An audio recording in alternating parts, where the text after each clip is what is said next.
Mbak Rina. Ini Mbak Rina, di manakah Mbak Rina? Mbak Rina ini adalah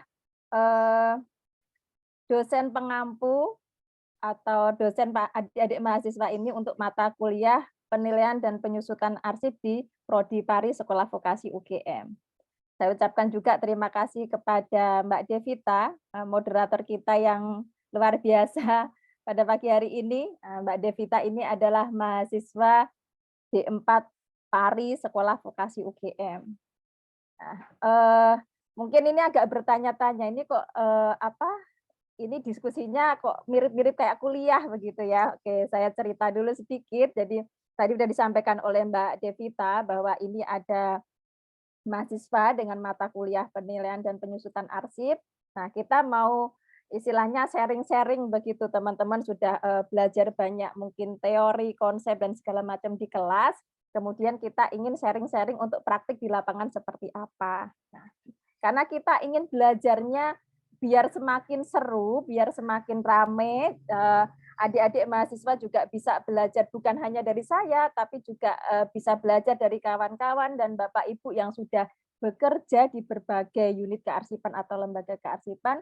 Maka forum pada pagi hari ini kita buka juga untuk teman-teman di luar mahasiswa. Kita kemas dalam acara Nobardap, ngobrol bareng di balik bingkai. Nah, sekilas juga tentang acara ngobrol bareng di balik bingkai, atau mungkin Bapak Ibu yang teman-teman yang sudah sering atau beberapa kali ikut acaranya di balik bingkai, acara-acara Nobardap. Jadi acara Nobardap dulu pertama kali itu kita adakan di akhir tahun 2018, yang menginisiasi juga adalah dari teman-teman mahasiswa D3 Kearsipan UGM. Waktu itu ada teman-teman Himadika, Himpunan Mahasiswa Diploma Kearsipan. Jadi dulu kami beberapa orang lesehan begitu diskusi, terus yuk ini dirutinkan aja diskusinya. Seingat saya pertama kali dulu juga dengan ada Bu Rina, kemudian juga Bu Santi selaku dosen di sekolah vokasi, dan juga teman-teman mahasiswa. Kita ngemper lesehan di selasarnya perpustakaan, kadang juga dipinjami rumah oleh salah satu guru besar di UGM begitu. Jadi kita rutin udah bikin forum namanya Nobardap, ngobrol bareng di balik bingkai. Nah, ini mungkin biar ini kayak nostalgia. Jadi kita dulu yang menginisiasi ini gagasannya, idenya juga dari teman-teman mahasiswa. Sekarang kita kembali lagi bikin acara ngobrol bareng di balik bingkai bersama dengan teman-teman mahasiswa. Nah, tema diskusi kita pada pagi hari ini adalah menakar nilai guna arsip. Saya yakin kita semua yang di sini nggak ada yang nggak punya arsip. Ya, semuanya punya arsip. Dan saya juga yakin semuanya yang ada di sini pernah dihadapkan pada masalah atau pertanyaan, ini perlu tak simpen enggak? Ini bisa saya musnahkan apa enggak? Nah, pertanyaan-pertanyaan itu pasti pernah kita lontarkan, entah dalam konteks arsip milik kantor kita atau arsip pribadi kita.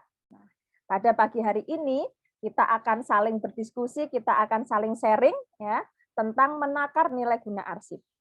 Karena kalau kita melakukan satu kegiatan menghilangkan atau memusnahkan arsip, pasti kita akan mempertimbangkan dulu, menakar dulu, ya, menilai dulu. Ini kira-kira bisa nggak dimusnahkan gitu ya. Oke, saya izin share screen dulu.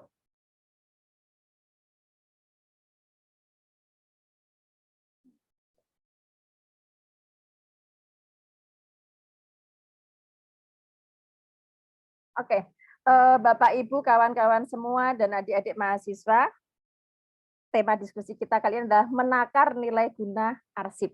Ya, mungkin kalau di kelas khususnya yang teman-teman mahasiswa sudah banyak berdiskusi, sudah banyak mendapatkan teori, pengetahuan dan konsep dari Bu Rina mengenai ketika dalam menilai atau mempertimbangkan sebuah arsip, kita juga perlu melakukan analisis organisasinya, analisis nilai gunanya, begitu ya, dan juga konsep-konsep penyusutan. Penyusutan itu apa saja? Nah, sekarang kita akan memperdalam lagi spesifik tentang penilaian arsipnya, menakar nilai guna arsip. Nah, nanti khususnya adik-adik mahasiswa nih, kita berikan gambaran di lapangan. Biar nanti ketika lulus kerja misalnya tidak kaget gitu ya, tidak mengalami shock culture gitu. Kalau nanti kalian dihadapkan di tempat kerja punya PR seperti ini. Ya. Ini saya berikan gambar yang paling parah sekalian gitu ya. Nyaris hampir sebagian besar setiap kantor atau institusi punya PR berupa tumpukan arsip di gudang. Yang awalnya adalah ruang simpan arsip karena sering tidak dikunjungi, sering tidak ditangani, tidak dikelola, akhirnya berubah menjadi gudang arsip. Ya. Nah, inilah kalau kalian dihadapkan seperti ini, Bapak Ibu yang sudah bekerja juga dihadapkan seperti ini, pasti kemudian ada instruksi, tolong dibersihkan, tolong dirapikan. Nah, ketika ketemu dengan instruksi tolong dirapikan, tolong dibersihkan, nah, ini kita kan kemudian pasti ada masalah yang dihadapi. Ya, karena kalau minta dibersihkan, udah ini itu sudah di puncak apa istilahnya ya, berbagai masalah ini ya, problem-problem itu sudah banyak muncul. Kenapa kondisi itu tadi terjadi?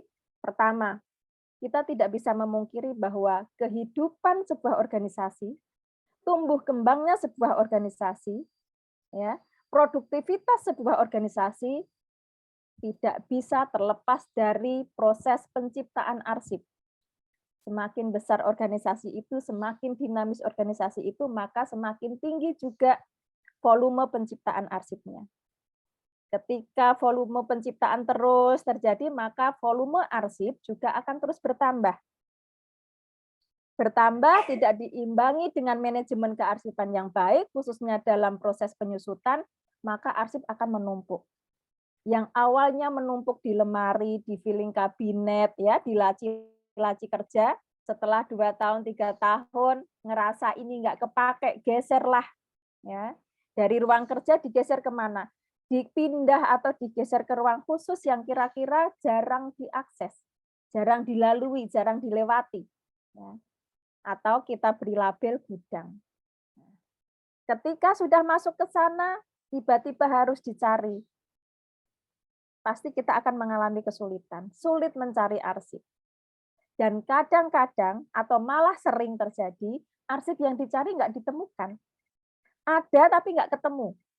Ya, karena mungkin tumpukannya ada yang di paling bawah gitu ya, atau sudah rusak sehingga hilang gitu ya. Efeknya apa? Efeknya adalah sumber informasi itu terhambat. Bahwa arsip ini kan sumber informasi. Yang kita butuhkan dari arsip ini adalah informasinya tadi. Ketika dia tidak ditemukan sama aja kita punya fisiknya yang di gudang tadi, tapi kita nggak dapat manfaatnya. Ruhnya arsip, esensinya arsip itu nggak kita dapatkan.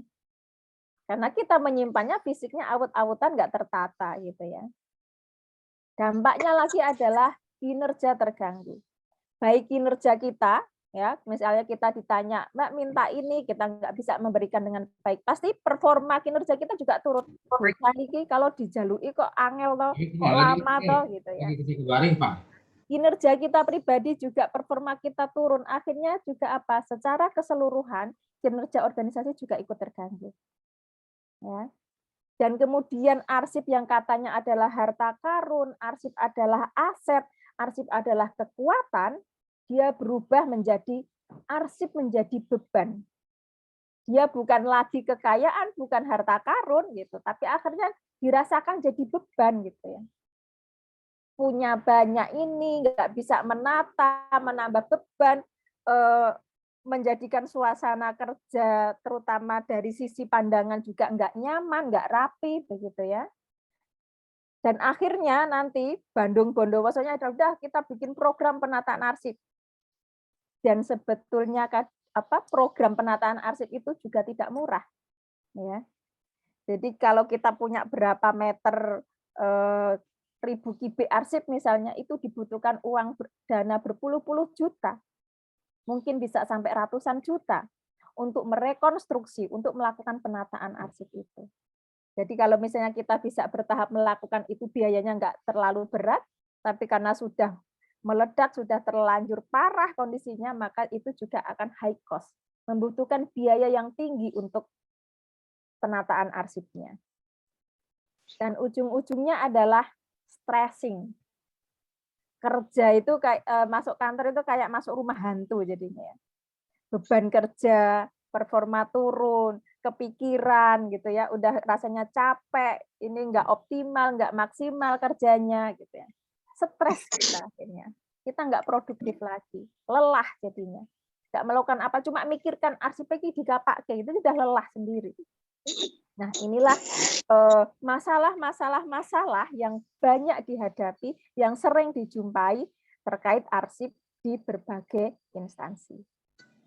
Jalan pintasnya kalau menghadapi seperti ini, rata-rata ini, wis ben wae, dahlah kita musnahkan aja, kita panggilkan tukang rosok, kita pertimbangkan. Jadi mempertimbangkan arsip itu bukan dinilai, ditimbang-timbang, ditelaah, dianalisis dengan berbagai pendekatan aspek tadi, analisis organisasinya, analisis nilai guna, tetapi ditimbangnya itu adalah dengan berapa kilo, berapa kintal, gitu ya. Dan nilainya itu bukan nilai guna intrinsik, tapi nilainya adalah berapa rupiah. Ya, fenomena ini masih ada terjadi.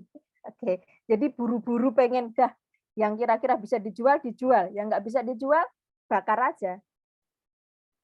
Jalan pintas. Tapi tentu kita semua tidak ingin ini terjadi. Stop.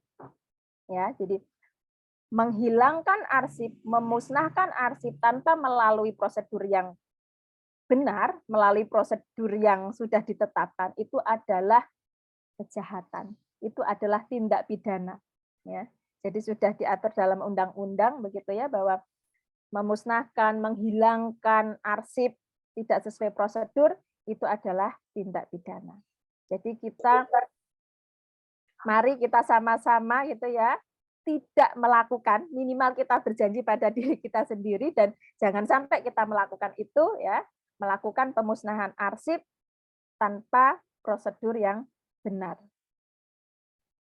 Seberat apapun ya beban tadi, PR-PR arsip yang menumpuk tadi, kita perlu melakukan penilaian arsip. Jadi kalau saya ditanya, misalnya orang sering melakukan penilaian dan penyusutan arsip, Mbak Ika, jane yang susah itu yang mana? Lebih mudah penilaian apa penyusutan? Saya katakan, dari konsep manajemen kearsipan yang disposal ini, ya untuk menjaga keseimbangan volume arsip ini, tahapan yang paling berat dan itu paling strategis dan paling berbahaya itu adalah di tahapan penilaian arsip. Kalau penyusutan itu kan memindahkan, menyerahkan, memusnahkan, itu teknikal. Cara bagaimana kita mengurangi volume arsipnya. Tetapi yang menentukan bahwa ini bisa dikurangi, itulah yang perlu kecermatan dan ketelitian. Jadi tahap penilaian inilah yang paling urgent di dalam proses kearsipan ini.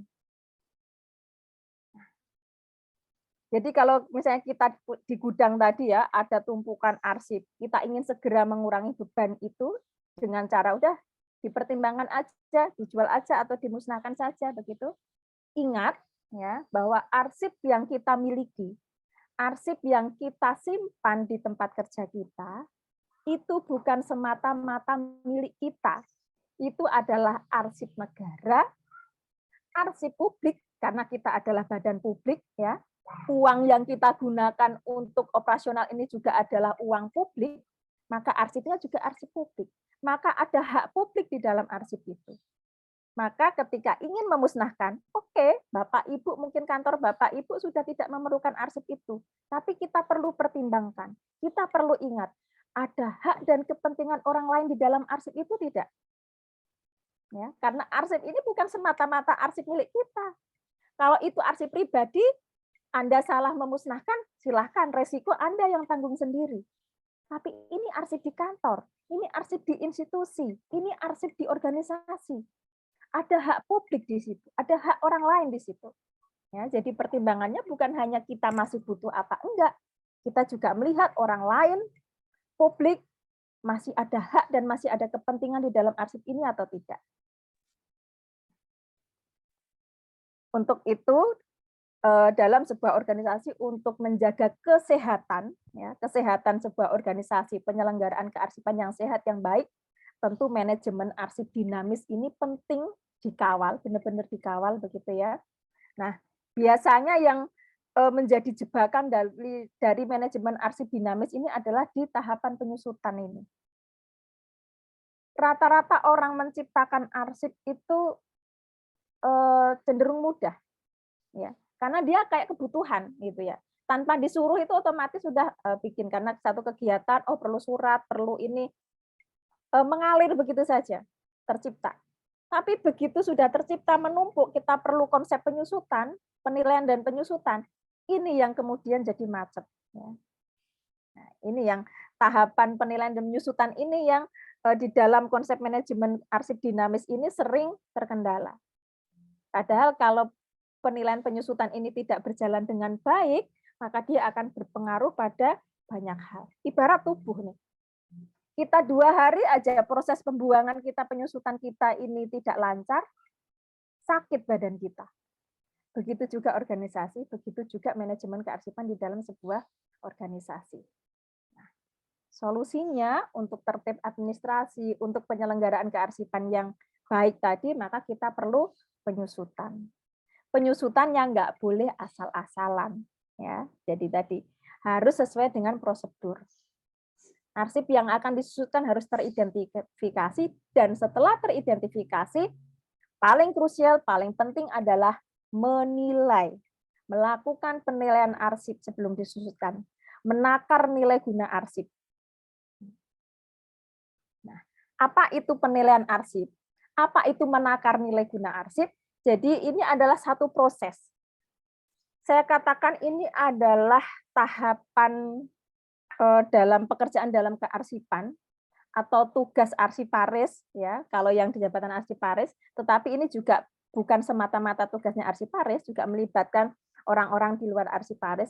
Ini lebih menyita pada intellectual handling, ya, bukan kemampuan teknis tetapi kemampuan intelektual, karena menilai, ya, menganalisis, ya, dibutuhkan kejelian, ketajaman begitu ya di dalam melakukan penilaian. Karena kita akan menentukan jangka waktu simpan dan nasib akhir dari sebuah arsip. Jadi ini perlu tak simpan berapa lama. Kemudian ini nanti arsip harus aku simpan selamanya atau bisa dimusnahkan. Kapan dia bisa dimusnahkan? Ya, dengan pertimbangan-pertimbangan banyak hal tadi, aspek fungsi, substansinya, karakteristiknya, begitu ya. Dan penilaian ini, kalau kita dalam konteks bekerja dalam sebuah institusi atau organisasi, begitu ya, ada nanti prosedur-prosedur atau tahapan-tahapan penilaian arsip itu. Jadi penilaian arsip adalah kita menakar, menilai, menganalisis untuk menentukan jangka waktu simpan arsip ini, dan kemudian juga menentukan ini harus disimpan selamanya atau bisa dimusnahkan. Bagaimana cara menilainya? Bagaimana cara menakar nilai guna arsip? Ya. Nah, biasanya kalau ini teman-teman arsiparis khususnya yang bekerja di instansi-instansi pemerintah, instansi publik, rata-rata adalah mengandalkan JRA, jadwal retensi arsip, sebagai pedoman penilaiannya. Ya, jadi kalau bagaimana menilai arsip, ya dilihat JRA-nya, begitu ya. Nah, tetapi apakah semua instansi memiliki JRA? Ya, tentu tidak. Apalagi instansi-instansi atau organisasi-organisasi non pemerintah, ya, swasta misalnya. Apakah swasta tidak perlu melakukan penilaian arsip? Ya tentu perlu. Apakah kita pribadi juga tidak perlu melakukan penilaian arsip? Iya, kan kita nggak punya JRA, tapi kita perlu melakukan penilaian. Maka ada 2 jalur, ada 2 cara untuk melakukan penilaian arsip. Ada 2 jalur untuk menakar nilai guna arsip. Pertama, berdasarkan nilai guna. Yang kedua, berdasarkan jadwal retensi arsip. Ya. Jadi bagi kita atau kantor kita, organisasi kita di Karang Taruna misalnya, atau di PKK atau di organisasi-organisasi LSM swasta dan segala macam. Kalau nggak punya JRA, ya udah kita analisis, kita nilai berdasarkan nilai guna. Tapi bagi kita yang sudah bekerja di kantoran, di instansi pemerintah sudah ada JRA-nya, lebih mudah. Udah, silahkan gunakan jadwal retensi arsip. Jadi ada dua cara yang bisa kita gunakan untuk menakar nilai guna arsip. Bisa berdasarkan nilai guna arsip, atau bisa berdasarkan JRA. Ketika memang arsip itu berada di lingkungan institusi yang sudah memiliki jadwal retensi arsip. Nah, oke, kita bahas dulu dari menilai arsip, menakar nilai guna arsip berdasarkan nilai guna. Nah, teman-teman semua, Bapak Ibu semuanya, tadi di awal saya katakan, ketika ada tumpukan arsip, kita ngerasa, aku udah nggak butuh nih, ini bisa dimusnahkan begitu. Tadi saya sampaikan, stop, jangan langsung, jangan asal dimusnahkan. Ingat, arsip ini bukan semata-mata milik kita. Khususnya adalah lembaga-lembaga publik, ya, lembaga-lembaga pemerintah di sini. Ada hak publik di sini. Nah, sehingga di dalam arsip itu melekat dua nilai guna, secara garis besar ya. Jadi ada nilai guna primer dan nilai guna sekunder. Misalnya saya bekerja di UGM. Arsip-arsip yang tercipta di UGM ini punya dua nilai guna.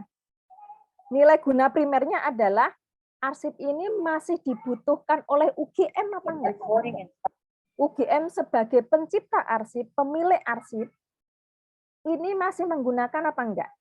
Nah, nilai guna primer ini biasanya adalah terkait dengan kepentingan administrasi, kepentingan operasional organisasi atau institusi itu. Nah, jadi misalnya, oh ini masih untuk punya nilai hukum, untuk bukti hukum, untuk kepentingan keuangan, administrasi, dan segala macam. Nah, itu adalah nilai guna primer. Nilai guna yang melekat pada si pemilik arsip, si pencipta arsip. Nah, jika UGM merasa, oh ini UGM sudah nggak memerlukan, ini arsip tahun 90-an, 80, udah terkait keuangan juga udah selesai, audit juga udah selesai, udah UGM udah nggak butuh, misalnya seperti itu. Ya, contoh misalnya kayak penelitian zaman dulu atau pidato-pidato guru besar zaman dulu, udah nggak dibutuhkan lagi gitu oleh UGM. Tetapi ada nilai sekunder. UGM ini juga organisasi publik ya. Sebagian operasional anggarannya itu juga pakai dana pemerintah loh gitu ya. Nah, ada hak publik di situ. Sehingga arsip-arsipnya ada nilai sekunder di situ. Nilai sekundernya itu apa? Dia bukan lagi dipertimbangkan atas kepentingan UGM, tetapi kepentingan orang, personal atau institusi atau lembaga di luar UGM. Nah, nilai sekunder ini diantaranya adalah nilai kebuktian, nilai informasional, dan nilai intrinsik. Contoh misalnya, mungkin ada surat menyurat apa terkait peristiwa reformasi misalnya, bagi UGM-nya mungkin udah nggak kepakai, udah zaman dulu. Tapi ini menjadi punya nilai kebuktian, bukan bagi UGM, tapi bagi publik, bagi masyarakat luas, bagi bangsa ini, bahwa dulu ada perjalanan reformasi. Reformasi yang juga kampus itu banyak terlibat misalnya. Mahasiswa banyak terlibat. Nah, itu nilai guna kebuktian informasional. Dan ada juga nilai guna intrinsik. Nanti akan saya jelaskan. Jadi, prinsipnya di sini adalah ketika kita menghadapi arsip, kita lihat ya, ketika menilai ini tolong ukurannya bukan hanya untuk diri kita. Ukurannya bukan untuk si pemiliknya saja, tapi kita juga melihat keluar. Ini masih dibutuhkan orang lain enggak? Punya nilai guna sekunder apa tidak? Nah, biasanya arsip yang punya nilai guna sekunder ini adalah masuk kategori arsip statis. Sehingga dia dipermanenkan, disimpan selamanya. Meskipun si pemilik, si penciptanya sudah tidak membutuhkan, tapi dia punya nilai guna sekunder, publik di luar ini masih memerlukan, maka dia masuk kategori arsip statis. Jadi ini juga bisa kita analogikan seperti manusia. Mungkin kadang kita pernah ketemu dengan orang, dengan sosok yang orang ini kok luar biasa ya, kita kagum gitu. Orang ini kok sangat dermawan sekali. Hal apapun, dia punya apapun, nggak hanya mikir untuk dirinya sendiri. Setiap gerakannya, setiap apa yang dia lakukan, ini lebih banyak untuk kontribusi keluar, untuk orang lain, memikirkan orang lain. Bukan hanya kehidupannya sehari-hari itu hanya untuk memikirkan dirinya sendiri gitu ya. Biasanya kita merasa apa? Ini orang ini kok luar biasa. Kita pengen orang ini ada terus ya gitu ya. Karena apa? Orang-orang yang sudah selesai dengan dirinya sendiri. Yang dipikirkan adalah kebermanfaatan untuk orang lain. Sama, arsip pun juga ada yang kategori seperti itu. Arsip yang sudah selesai dengan kepentingan si pemiliknya, dirinya sendiri, tapi dia juga ada manfaat-manfaat yang dapat diberikan untuk orang di luar si pemiliknya. Jumlahnya memang tidak banyak, gitu ya. Kalau kita misalnya melakukan survei atau riset begitu, prosentase arsip yang masuk kategori nilai sekunder yang punya nilai kesejarahan, informasional, kebuktian ini jumlahnya tidak banyak. Makanya kalau lebih banyak mana unit kearsipan dengan lembaga kearsipan, pasti lebih banyak unit kearsipan. Gitu ya. Nah, nilai guna yang punya nilai guna primer ini biasanya rata-rata ada di unit kearsipan, dikelola oleh unit kearsipan. Nah, yang punya nilai sekunder inilah yang ada di lembaga-lembaga kearsipan. Ini cara menilai arsip berdasarkan nilai guna ya. Jadi primer, sekunder. Nah, sekarang kaitannya dengan nilai guna sekunder dan primer tadi ya. Jadi kita melihatnya itu dari sisi pengguna. Si penciptanya masih memerlukan apa enggak? Oh enggak, dia sudah tidak memerlukan. Sudah selesai urusan operasional administrasi. Kemudian kita melihatnya untuk kepentingan publik. Kira-kira ini dibutuhkan masyarakat enggak?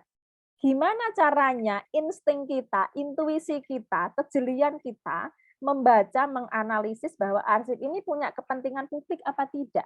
Punya nilai sekunder apa tidak? Tadi di awal saya katakan, tahapan penilaian arsip itu adalah sangat membutuhkan skill berupa intellectual handling, kemampuan intelektual.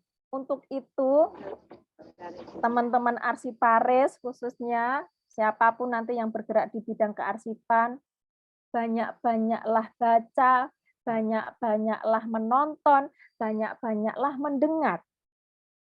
Karena apa? Untuk menentukan ini punya kepentingan publik dan tidak, kita tuh nggak boleh kuper. Kita nggak boleh kupdet. Kita harus tahu isu di luar itu ada apa. Peristiwa-peristiwa atau hal-hal yang bermakna nasional, yang terkait kepentingan publik di luar ini apa gitu ya. Jadi kita harus tahu juga. Pengetahuan kita, pemahaman kita, referensi-referensi informasi kita tentang fenomena, tentang isu-isu di luar, isu-isu nasional, isu-isu global ini, itu yang akan membantu kita untuk dapat menilai arsip ini punya kepentingan publik apa tidak. Arsip yang kita miliki ini terkait dengan isu-isu publik itu apa enggak. Gitu. Ya. Jadi yang kita baca itu bukan hanya peraturan, bukan hanya Undang-Undang 43, bukan hanya PP, bukan hanya Perka, bukan hanya Permen, bukan hanya 4 pilar kearsipan, tetapi kita juga perlu membaca berita-berita.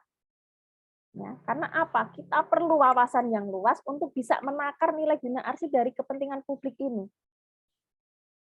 Ya, jadi menilai arsip itu tidak sesempit dengan ini masih dibutuhkan untuk audit atau tidak. Ya. Jadi menilainya juga dengan menakar tadi. Kepentingan publik ada di situ apa tidak. Seorang arsiparis, orang yang bekerja di kearsipan dituntut untuk cerdas, gitu ya. Dia harus punya wawasan yang luas, dia harus punya literasi yang kuat, begitu ya, tentang isu-isu yang ada di masyarakat. Nah, oke, ini tadi terkait dengan kepentingan publik atau penciptanya. Sekarang kita juga bisa menilai arsip, membaca arsip dari sisi arsipnya itu sendiri. Kalau tadi kan dari sisi penggunanya, pengguna internal dan eksternal, pengguna pemilik arsip dan pengguna di luar arsip atau publik. Nah, sekarang kita menilai arsip, menakar nilai guna arsip dari sisi fisik arsip itu sendiri. Nah, arsip dari sisi fisiknya itu punya nilai biasa kita sebut dengan nilai intrinsik dan nilai ekstrinsik. Nilai intrinsik. Nilai intrinsik itu adalah nilai yang melekat pada fisik arsipnya itu. Contoh misalnya usia arsipnya sangat tua. Misalnya kita bongkar-bongkar di gudang gitu ya. Oh, kita ketemu arsip tahun 20 misalnya. Bahan kertasnya ini unik. Isinya nggak penting, isinya nggak begitu penting, tapi ini langka loh. Ya, misalnya arsip tahun 10 misalnya, atau arsip tahun 1900 gitu. Isinya nggak penting, tapi fisik arsip itu punya nilai tersendiri. Fisiknya itu punya nilai tersendiri. Usianya yang sangat tua. Atau kita ketemu arsip tahun lama, sebelum tahun 30-an. Waktu itu merekam informasi, menulis arsip itu tidak semuanya menggunakan tulisan-tulisan nasional seperti ini. Ada yang menggunakan aksara Jawa misalnya. Dari bentuk tulisannya unik.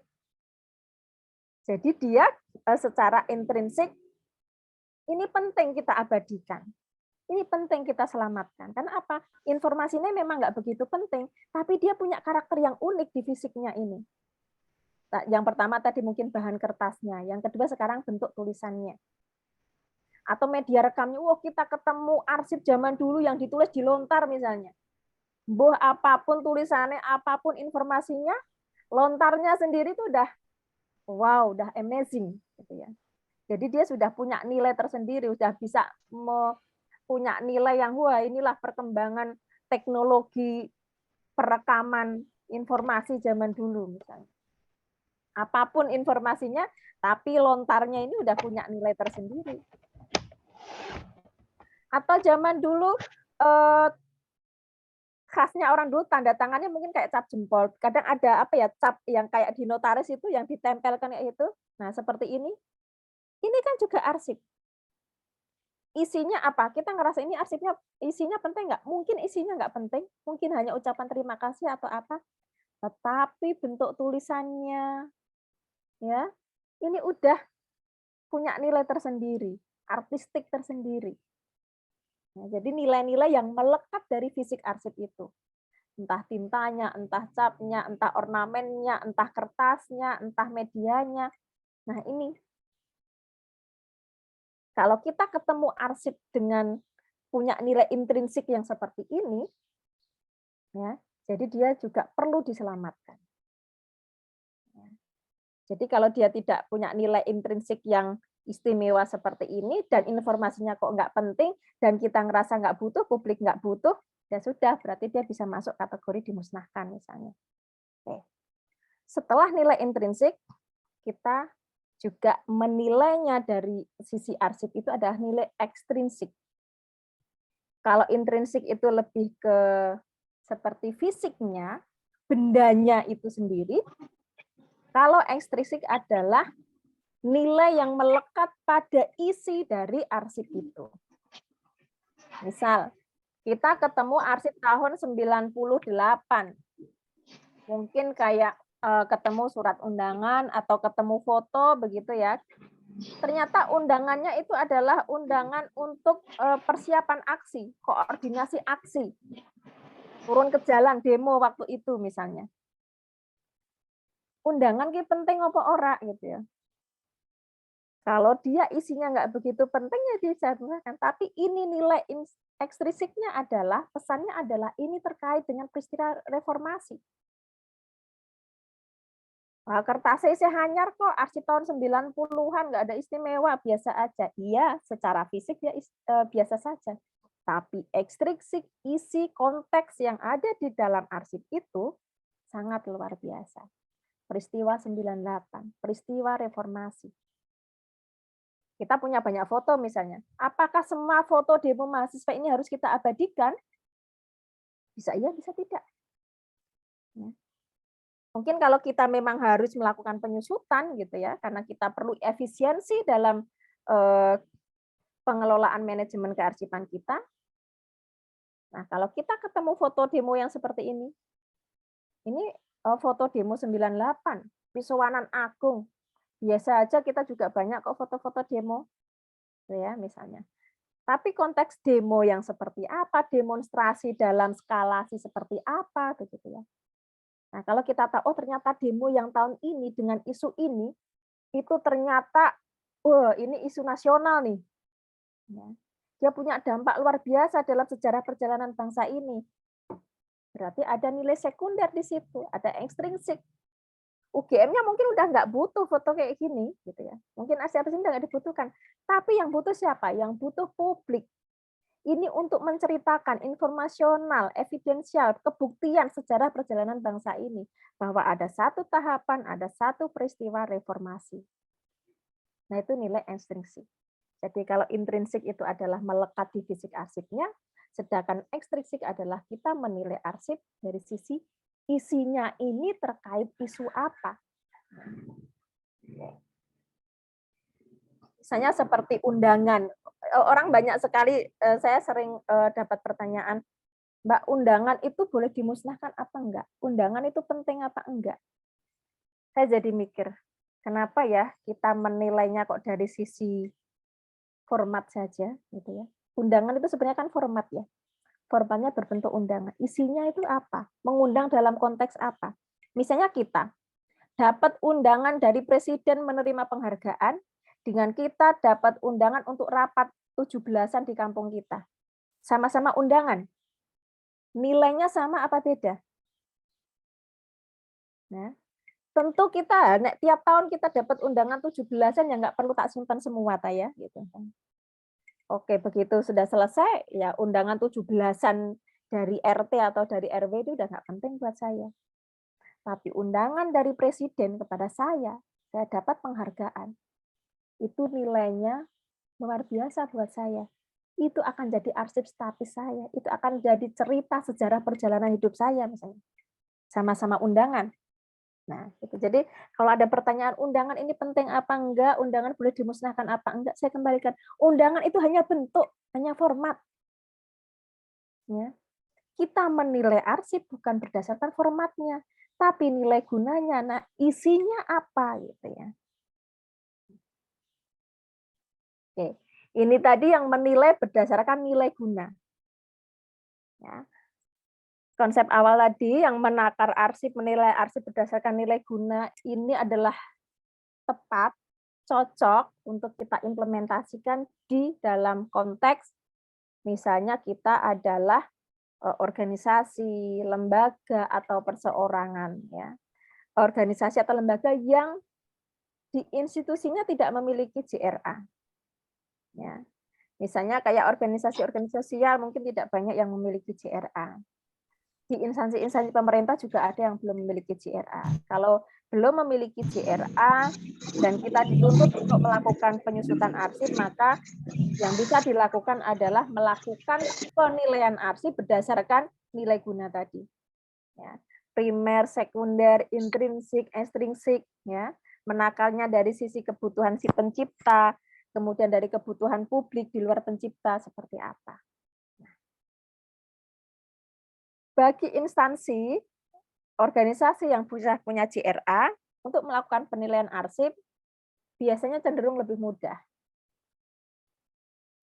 Ibarat orang itu udah punya rumus, tinggal mencocokkan, karena kita sudah punya jadwal retensi arsip. Apa itu jadwal retensi arsip? Daftar ya yang berisi, maka sering bertanya, kenapa hanya punya daftar?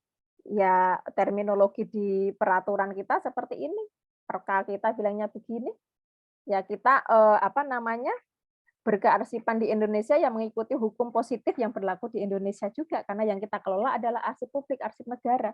Jadi kita mengikuti hukum positif yang ada di Indonesia. Jadi JRA ini biasanya berupa tabel, daftar begitu, yang berisi jenis arsipnya apa, kemudian retensinya apa. Jadi aktifnya berapa tahun, inaktifnya berapa tahun, dan kemudian keterangan akhirnya apa. musnah atau permanen, dan kadang-kadang ada yang diberi keterangan dinilai kembali.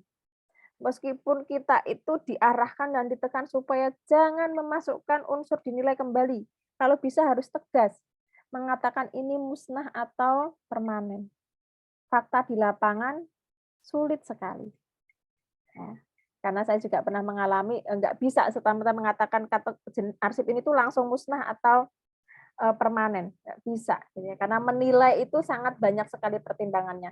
Ketika ragu-ragu, akhirnya sudah terpaksa, dengan sangat terpaksa, mencantumkan ada yang nilai akhirnya adalah dinilai kembali. Dinilai kembali ini artinya adalah, misalnya kita berikan waktu, disimpan dulu 5 tahun. Karena dalam waktu 5 tahun ini kita belum melihat, belum bisa menganalisis, belum bisa menilai si arsip ini nanti punya manfaat bagi publik apa enggak, terkait isu apa, itu kita nggak tahu. Jadi setelah 5 tahun baru kita pikirkan lagi, ini dia punya nilai sekunder apa tidak, punya nilai intrinsik, ekstrinsik apa enggak. Nah, itu. Baru kita kemudian memutuskan. Jadi yang kategori dinilai kembali ini, akhirnya dia juga harus diputuskan musnah atau permanen. Cuman kita nggak bisa memutuskan itu dari awal. Jadi kayak dikasih rentang waktu dulu, udahlah hidup mengalir dulu, nanti setelah 5 tahun baru kamu tak putuskan lagi, musnah atau permanen. Jadwal retensi arsip ini biasanya isinya itu berisi dua menu utama, yaitu adalah jadwal retensi arsip substantif dan jadwal retensi arsip fasilitatif. Ya.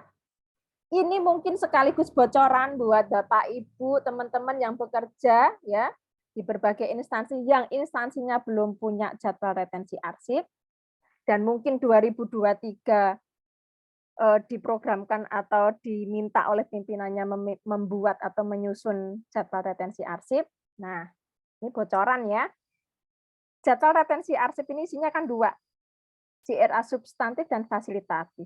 Biasanya JRA yang fasilitatif ini hampir sama di beberapa organisasi. Jadi kalau misalnya kita belum punya, mau menyusun gitu ya, udahlah kita istilahnya nyontek, itu nyomot dulu gitu ya, JRA milik lembaga lain, kita ambil yang fasilitatif.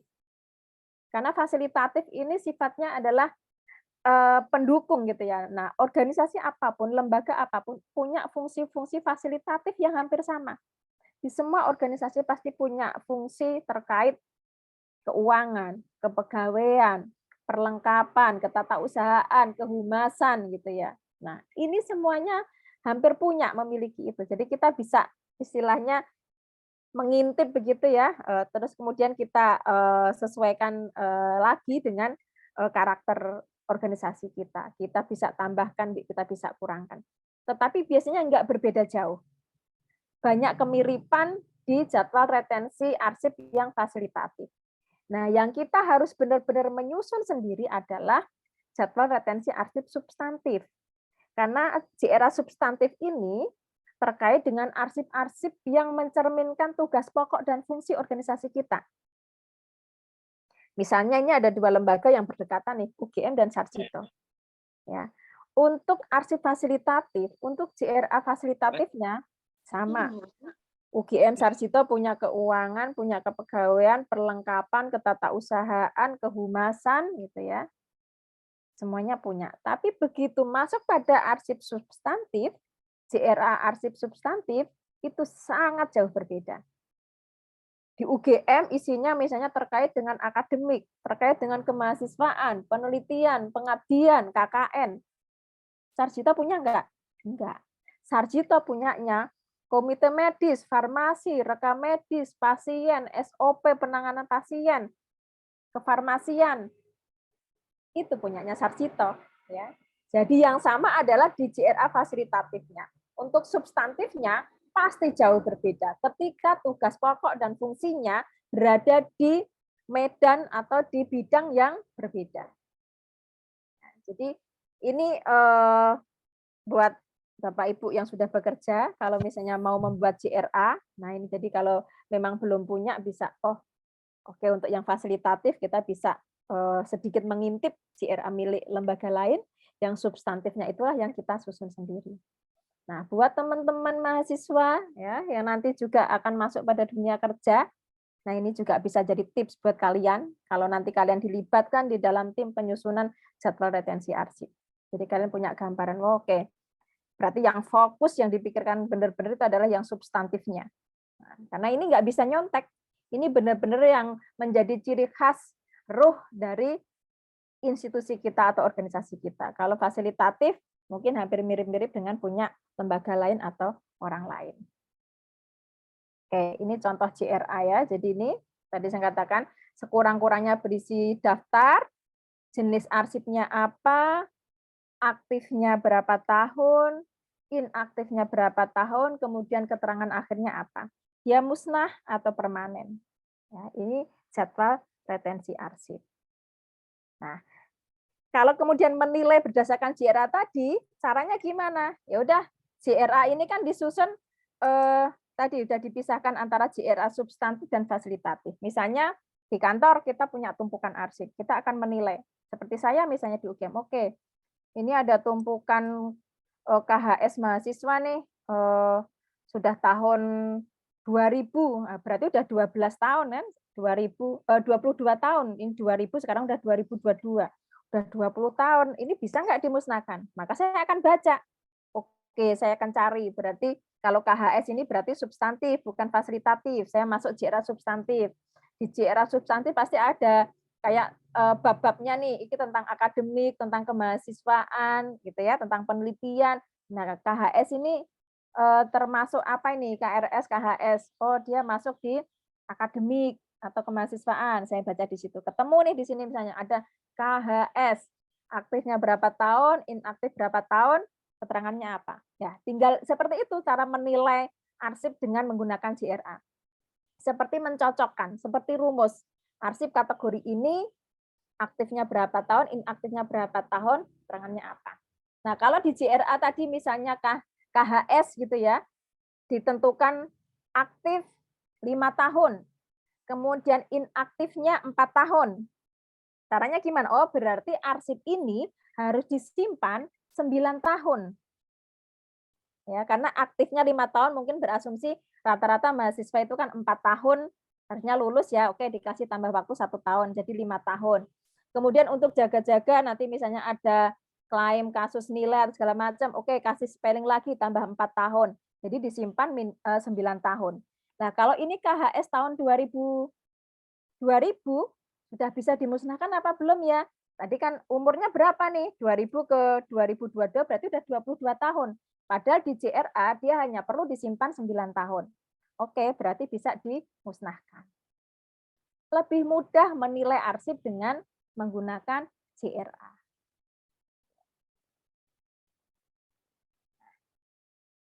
Tadi, kalau kita punya JRA, ini dalam konteks institusi kerja kantor gitu ya, misalnya.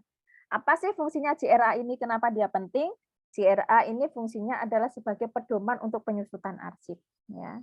Kemudian tadi menentukan umur jangka waktu simpannya. Kemudian ini juga menjadi wasit sebenarnya JRA ini nanti fungsinya. Wasit kayak gini, ada misalnya kayak ini, biasanya di perguruan tinggi ya, ini tesis, skripsi, TA ini disimpan di mana? Ini di prodi udah penuh, ini harusnya disimpan di perpustakaan apa di mana atau di mana gitu ya. Nah, kita lihat di JRA-nya. Kalau aktif ya berarti dia disimpan di unit penciptanya. Kalau dia statis ya berarti dia kemudian masuk di lembaga kearsipannya gitu ya. Jadi nggak perlu berantem merasa ini di fakultas sudah penuh ya, pengen dalam tanda petik menggeser beban gitu ya, udah langsung serahkan aja. Mungkin di central file-nya juga ngerasa udah pindah ke record center gitu. Nah, kalau daripada berantem kita lihat JRA-nya gitu ya. Ini usianya berapa tahun? Ini saatnya disimpan di central file atau di record center atau sudah ke lembaga kearsipan. Nah, itu diantaranya fungsi JRA. Kemudian menentukan nasib akhir. Kayak tadi di gudang kita bingung, ini boleh dimusnahkan enggak ya? Kalau udah punya JRA ya lihat JRA-nya. Dengan adanya JRA kita bisa mengontrol aliran atau siklus dari sirkulasi dari arsip itu. Ya, mana yang saatnya udah geser ya dari central file pindah ke record center. Oh, dari record center ini ternyata udah bisa musnah nih. Oh, ini udah saatnya diserahkan ke lembaga kearsipan. Oke, terkontrol, sirkulasinya lancar. Kalau sirkulasinya lancar, maka volume arsip itu juga terkontrol. Jadi tidak terjadi penumpukan arsip di titik-titik tertentu, tidak terjadi ledakan arsip. Ini fungsi jadwal retensi arsip. Nah, prosedur penilaian arsip ini dalam konteks kita institusi gitu ya, khususnya institusi-institusi pemerintah ya, ada aturan penyusutan arsip tadi bahwa sebelum dilakukan penyusutan arsip perlu dilakukan penilaian arsip. Siapakah yang menilai arsip? Ya, yang menilai arsip itu adalah panitia penilaian arsip. Nah, itu diatur, ada aturannya bahwa yang melakukan penilaian arsip adalah panitia penilai arsip. Beberapa ketentuan tentang panitia penilaian arsip ini ya. Jadi ini harus dengan ketetapan ya, biasanya berupa SK gitu ya. Karena tadi hasil kerja dari tim penilai arsip ini atau panitia penilaian arsip ini kan jadi kayak punya nilai hukum tadi ya, menentukan nasib aset. Arsip itu kan aset ya. Jadi misalnya awalnya kita punya aset berupa arsip. Nah, kerja tim penilai ini nanti menentukan akhirnya aset ini masih kita simpan atau kita apakan, atau kita musnahkan. Nah, jadi ini kan berimplikasi pada aset negara. Ya, jadi kerjanya itu juga harus dipertanggungjawabkan, harus dipertanggungjawabkan secara hukum juga, sehingga di awal kerja tim atau panitia penilaian ini perlu surat SK ketetapan hukum dia sebagai panitia tadi. Panitia penilaian ini ya bertugas menilai arsip, menaksir, menakar nilai guna arsip tadi ya untuk dimusnahkan misalnya. Nah, biasanya komposisinya ya misalnya ini di sebuah institusi di UGM misalnya yang akan dinilai ini adalah arsip-arsip kemahasiswaan. Siapakah tim penilainya? Bagaimana komposisi penilaiannya? Satu, ini arsip kemahasiswaan miliknya siapa? Oke, miliknya sekolah vokasi. Berarti harus ada pimpinan dari sekolah vokasi. Pimpinan unit penciptanya harus ada. Yang kedua, siapakah yang sehari-hari yang mengerjakan pekerjaan terkait arsip ini? Oh, itu orang kemahasiswaan sekolah vokasi. Ya, berarti harus ada pegawai dari kemahasiswaan sekolah vokasi. Karena dia yang paling tahu, dia yang menciptakan, dia yang menggunakan arsip-arsip itu. Jadi ada pimpinan sekolah vokasi, ada pegawai yang mengurusi atau menggunakan arsip-arsip ini. Yang ketiga adalah dari lembaga kearsipannya. Melibatkan arsip universitas, arsip UGM. Entah itu pimpinan arsip UGM atau arsiparis di arsip UGM, dia perwakilan dari lembaga kearsipan. Kemudian idealnya timnya ini adalah ganjil. Ya. Kenapa ganjil? Nah, mungkin ada yang bertanya, kenapa sih kok sampai diatur detail panitianya ini ganjil gitu ya? Karena ini kan mau menilai. Gitu ya. Coba kalau timnya misalnya 4, karena terutama menilai yang bukan berdasarkan JRA ya, misalnya menilainya itu yang tadi ada kita menilai arsip berdasarkan nilai guna.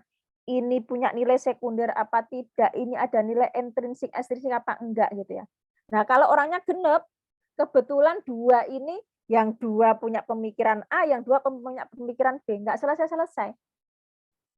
Tapi kalau ganjil, misalnya 5 orang, oke, yang 2 pemikirannya A, yang 3 pemikirannya B, maka kita bisa memutuskan. Jadi kalau tidak bisa mufakat, kita bisa seperti voting, suara terbanyak. Itulah kenapa panitia penilaian arsip jumlahnya adalah ganjil. Nah, itu. Nah, ini tadi unsur-unsurnya ya. Jadi ada unit pengolahnya, pemiliknya, ada anggotanya, kemudian juga dari arsipannya. Ini panitia penilainya. Jumlahnya ganjil. Kenapa enggak hanya arsiparis saja? arsiparis itu bukan Tuhan, arsiparis itu bukan orang yang mengetahui semuanya. Berat sekali kalau saya sebagai arsiparis, misalnya saya juga harus mempelajari detail fungsi-fungsi dari arsip kemahasiswaan, fungsi-fungsi dari arsip terkait laboratorium misalnya. Sedangkan saya juga dituntut harus menguasai tadi informasi-informasi isu-isu kontekstual begitu ya. Di luar ini ada isu apa gitu. Nah, ini kan kayak bagi tugas. Si pemilik arsip itu dia yang akan mengukurnya berdasarkan nilai guna tadi, misalnya si penciptanya, si pemiliknya masih memerlukan apa enggak? Nilai guna primernya masih ada apa enggak? Nah, si arsiparis ini di porsi dia di panitia penilaian arsip ini dia bisa memberikan pertimbangan dari sisi nilai sekunder. Arsip ini punya nilai sekunder apa tidak? Nah, itulah komposisi kenapa di panitia penilaian arsip ini ada perwakilan dari si unit pencipta atau pemilik arsip dan ada perwakilan dari arsiparis. Nah, arsiparis ini yang dia mengawal sudah sesuai dengan JRA apa belum, punya nilai sekunder apa tidak. Itulah fungsi dari arsiparis. Oke. Nah, apabila unit kerja ya yang punya arsip tadi tidak ada arsiparis, nggak apa-apa. Tidak harus selalu arsiparis dari unit penciptanya. Kalau arsip kemahasiswaan tadi yang mengurusnya adalah pengadministrasi akademik, ya sudah panitia penilainya adalah pegawai pengadministrasi akademik tadi. Misalnya yang dinilai arsip keuangannya sudah Pak, yang masuk di panitia penilaian arsip adalah pejabat PUMK-nya. Nggak harus arsiparisnya, ada arsiparis di vokasi, tapi dia nggak nangani arsip keuangan kok. Nanti malah dia nggak tahu. Saya lebih memilih menilai arsip bersama PUMK-nya daripada arsiparis yang dia tidak tahu esensi dari arsip yang akan dinilai ini. Kemudian ini yang perlu perhatian kita semua, ya khususnya dalam proses penyusutan arsip yang pemusnahan arsip. Ketika institusi kita, ya lembaga kita melakukan penilaian arsip tidak punya JRA, tapi kita tetap bisa melakukan penilaian arsip ya, penilaian arsip dengan tadi nilai guna sekunder, primer, intrinsik, ekstrinsik ya, kepentingan si pencipta, kepentingan publik gitu ya. Nah, hasil penilaian kita ketika kita akan memusnahkan arsip, kita perlu minta persetujuan kepada ANRI. Kenapa minta persetujuan dari ANRI? Karena ini tadi bahwa ini adalah arsip negara yang kebetulan tercipta dan disimpan di tempat kita. Jadi kalau kita mau memusnahkan, hasil analisis kita ini istilah itu di-BJK, dikonsultasikan apakah betul ANRI ini adalah semacam dewan pertimbangan begitu ya, yang beliau di sana juga akan menakar lagi, menilai lagi apakah oke arsip yang diusulkan dimusnahkan dari isi misalnya. Oh iya, memang ini sudah tidak punya nilai guna sekunder. Kalau isi merasa sudah tidak perlu, ini memang tidak ada nilai sekunder lagi, boleh dimusnahkan misalnya. Itu kalau kita tidak punya JRA, hasil penilaian tim penilai ini harus dimintakan persetujuan ke ANRI. Berbeda kalau di lembaga kita sudah punya JRA.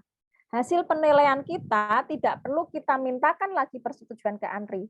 Jadi hasil penilaian kita langsung diusulkan ke pimpinan tertinggi. Kalau di perguruan tinggi berarti diusulkan ke rektor untuk ditetapkan SK pemusnahan arsip.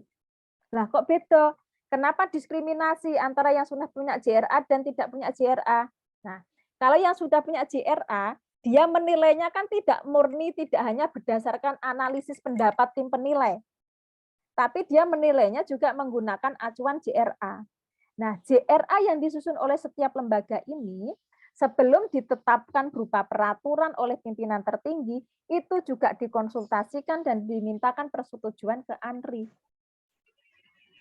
Jadi esensinya adalah semua penilaian arsip itu ya tetap minta persetujuan ke ANRI.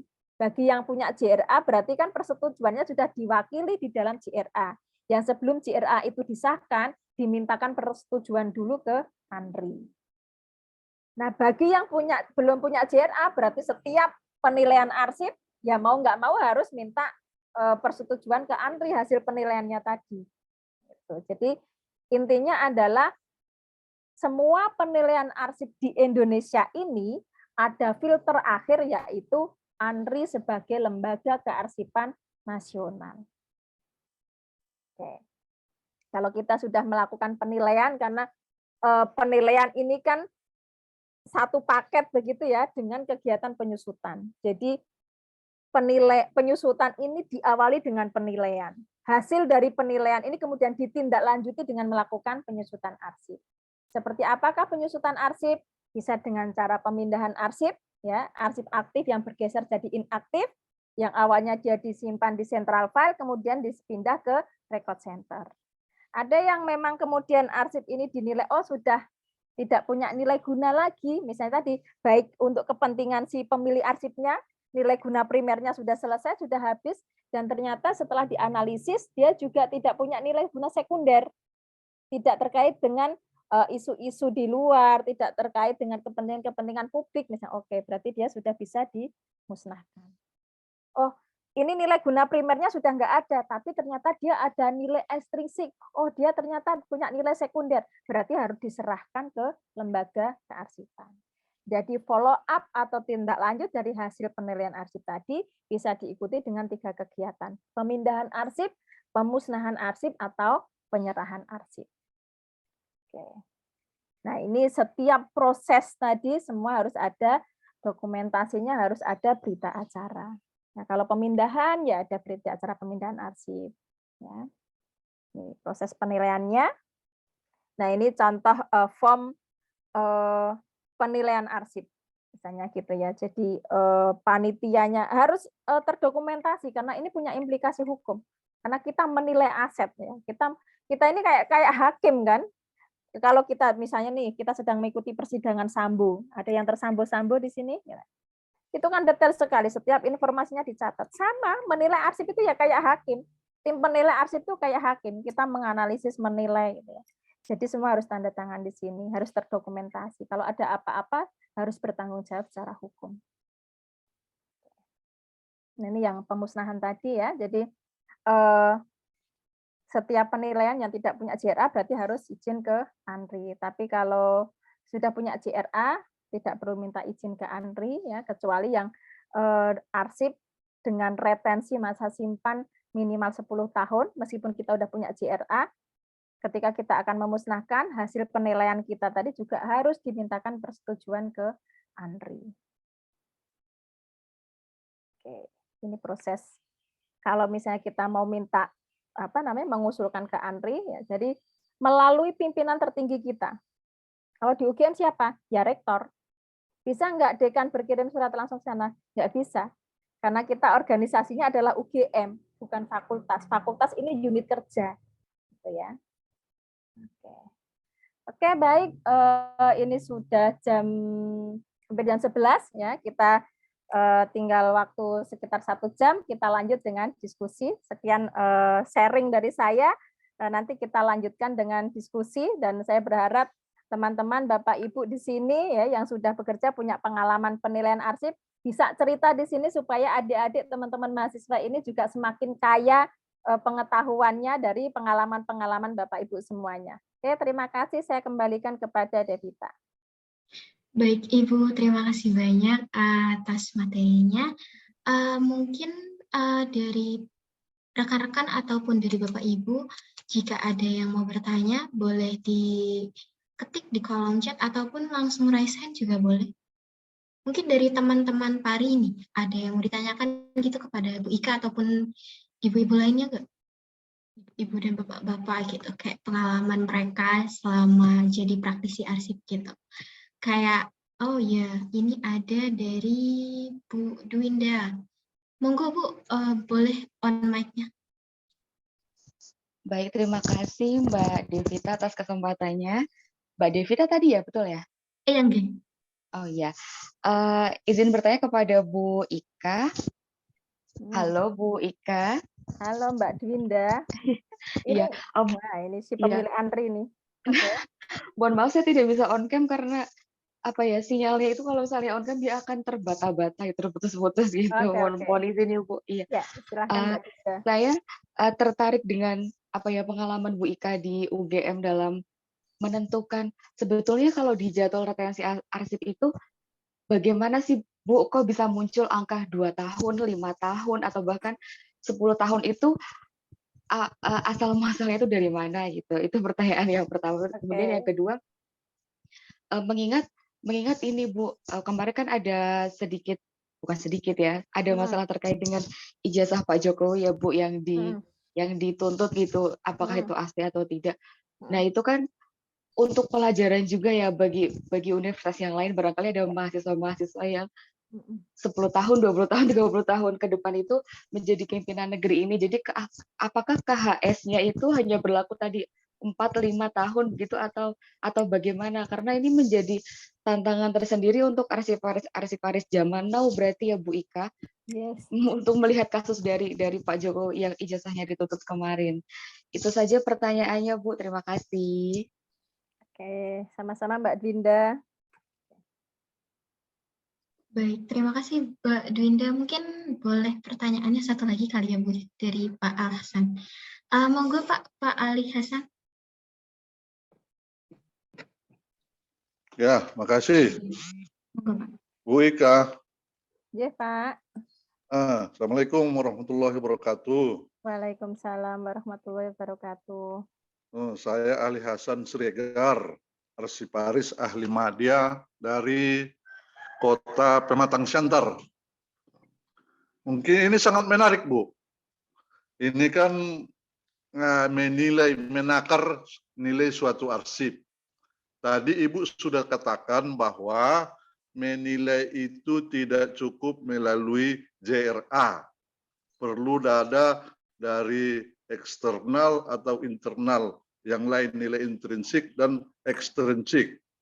Bagi kami yang masih baru, biarpun saya arsiparis ahli media, saya sebenarnya untuk menilai yang di luar JRA ini masih belum berpengalaman sekali, Bu. Jadi memang terus terang di beragam kesempatan asal membicarakan arsip pasti saya ikuti. Mungkin inilah salah satu teknik untuk menambah wawasan. Tapi karena saya baru setahun lebih menjadi arsiparis, jadi mungkin perlu trik-trik yang lain mungkin yang Ibu alami. Bagaimana menilai itu, apalagi Bu, kami di Siantar ini, di Kota Pematang Siantar ini, Sumatera Utara, arsiparisnya baru ada 2 orang. Nah, yang 2 orang ini memberikan pembinaan ke OPD sebanyak 33 OPD. Jadi saya bingung gitu. Sementara pemusnahan itu belum pernah terjadi dilakukan. Artinya arsip inaktif di setiap OPD itu pasti sudah banyak. Seharusnya itu sudah harus dimusnahkan. Tapi ternyata Bu, sampai sekarang belum pernah terjadi pemusnahan. Apakah itu yang telah arsip yang telah melebihi 10 tahun itu seharusnya sudah arsip inaktif di LKD atau bagaimana? Saya bingung, Bu. Karena baru tahun ini mau memulai langkah-langkah kami pembinaan ke OPD. Tolong masukan-masukan trik-trik tertentu. Ini juga ada beberapa mungkin kawan-kawan yang mengikuti. Sengaja tadi di WA grup kami, saya share juga ini, Bu. Mungkin ada juga yang mengikuti. Tolong kami dibina, dipandu. Terima kasih, Bu. Assalamualaikum warahmatullahi wabarakatuh. Waalaikumsalam warahmatullahi wabarakatuh. Waalaikumsalam warahmatullahi wabarakatuh. Mungkin boleh dijawab mungkin di pertanyaan pertama ini dari Mbak Dwindra. Mungkin dari ini Bu, pertanyaan pertamanya ini kalau tidak salah boleh di cross check lagi sama Mbak Dwindra, asal dari tahun di JRA gitu. Bagaimana sih kita tahu gitu dari bagaimana gitu? Ini tuh disusutkannya 2 tahun tuh, oh kok dari mana gitu Bu? Mungkin itu. Terus kayak bagaimana gitu Bu? Dari 2 tahun, apakah itu 4 tahun, apakah itu 10 tahun, itu bagaimana gitu? Mungkin itu Bu untuk pertanyaan pertama. Oke, baik. Makasih Mbak Devita. Oke, saya tanggapi dulu yang dari Mbak Dwinda ya. Oke, Mbak Dwinda ini juga alumni dari Kearsipan UGM. Nah, ini beliau adalah arsiparis di ANRI nih. Oke, kalau kita menilai arsip dengan JRA tadi kan ada satu proses tahapan penyusunan JRA. Ya, menyusun JRA itu juga saya katakan tidak mudah Jadi pedoman kearsipan, peraturan kearsipan yang kalau salah itu bisa fatal, itu adalah di JRA. Ya. Kalau misalnya kayak peraturan klasifikasi arsip, kalau misalnya ini ada keliru-keliru, problemnya paling hanya di arsip ini masuk kode apa, dia kok nggak punya rumah. Ya, berarti kan resikonya ada di situ. Tapi begitu kita salah, ya, kita tidak pas, tidak tepat dalam menyusun JRA tadi, khususnya menentukan angka-angka tadi, kalau Mbak Dinda tanya, Bu Ika dapat angka-angka ini dari mana? Apakah semedi dulu ini muncul angka berapa? Twing, oh 5, twing gitu kan. Dari mana gitu ya. Kalau itu salah. Harusnya ini misalnya 10 tahun kok kita di JRA masukkan 5 tahun, udah terlanjur dimusnahkan, mau apa? Ya, jadi kalau ini salah menyusun JRA, resikonya itu fatal. Jadi pengalaman di lapangan ketika kami menyusun JRA, terus terang ini prosesnya adalah bertahun-tahun. Kami tuh hampir 2 tahun menyusun ini. Siapakah yang menentukan angka-angka itu? Misalnya tadi kita atur dulu ya, menyusun, menganalisis jenis-jenis arsipnya dulu, arsip substantif, fasilitatif. Kalau udah ketemu, tadi kayak klasifikasi arsipnya udah tahu, oh ada arsip kelompok apa, kemudian kita kan tanya di belakangnya, ini diberi umur berapa, aktifnya berapa tahun, inaktifnya berapa tahun, kemudian boleh musnah atau harus permanen. Siapa yang menjawab, siapa yang menentukan? Yang menjawab dan menentukan itu adalah si pemiliknya. Jadi misalnya gini, kalau ini terkait dengan arsip akademik, maka kami ya datang ke akademik kemudian menyusun daftar. Di akademik itu punya arsip apa saja? Oh, punya arsip ini. Kemudian saya tanya kepada si pemiliknya, petugas pengelola dan juga pimpinannya. Oke, misalnya kayak KHS. KHS ini diperlukan berapa lama? Biasanya untuk apa? Ya. Nah, kami yang kemudian merumuskan. Jadi kami penyusun JRA, tim penyusun JRA ini survei, ya, survei ke lapangan gitu ya, ke berbagai unit kerja yang punya tadi, kami bertanya. Jadi menyusun menentukan antara aktif inaktif, ini kan dinamis, nilai guna primer. Berarti yang tahu adalah si pemilik arsipnya. Saya kan bukan pemilik arsipnya. Saya sejak lahir kerjanya di lembaga kearsipan misalnya. Saya nggak pernah berhubungan dengan kepegawaian, keuangan, akademik gitu ya. Nah, maka yang saya bertanya adalah ke pemilik arsipnya gitu ya. Kemudian misalnya kayak terkait dengan keuangan, ya saya tanyanya ke Direktorat Keuangan. Kayak SPJ, kayak ini kira-kira dibutuhkan berapa lama? Kepentingan untuk audit sampai kapan? Kalau ini misalnya setelah 10 tahun masih dipakai apa enggak gitu.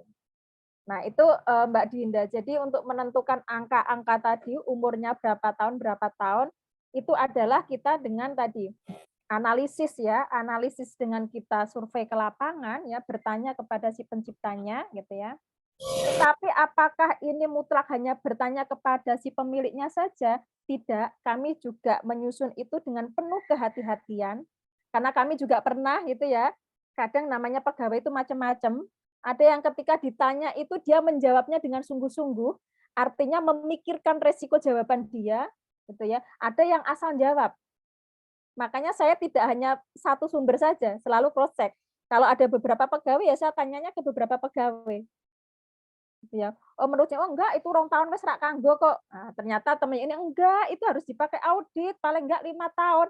Nah kan gitu. Jadi di lapangan itu kita harus benar-benar jeli gitu ya, bertanya ke beberapa orang, cross check. Enggak hanya percaya pada satu suara. Kita cross check, riset ya. Oke. Selain bertanya kepada si pemiliknya, kita juga riset berbagai peraturan. Misalnya arsip tentang keuangan, ada nggak peraturan perundangan keuangan yang dia misalnya ada ketentuan-ketentuan apa gitu ya. Ketika saya menyusun JRA yang fasilitatif keuangan. Misalnya kemarin kita menyusun JRA, kita punya rumah sakit gitu ya, jadi kita ada arsip-arsip terkait medis. Ya saya pelajari dengan peraturan-peraturan perundangan terkait medis. Kemudian kita ada Direktorat Penelitian, di situ arsip penelitian, arsip-arsip paten, arsip-arsip hak cipta. Saya juga harus belajar undang-undang hak cipta. Untuk mengukur kira-kira arsip ini kepentingannya apa. Jadi menentukan JRA usia-usia tadi berapa tahun itu, angka-angka itu analisis. Ya. Analisis fungsi organisasi, bertanya kepada si penciptanya.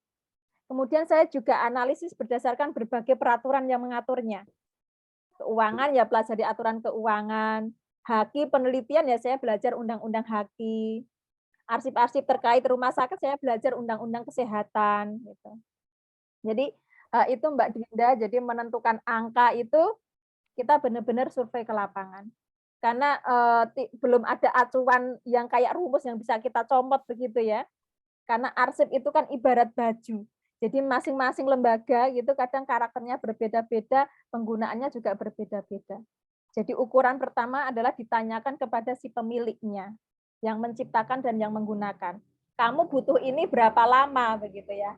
Itu untuk menentukan aktif dan inaktif.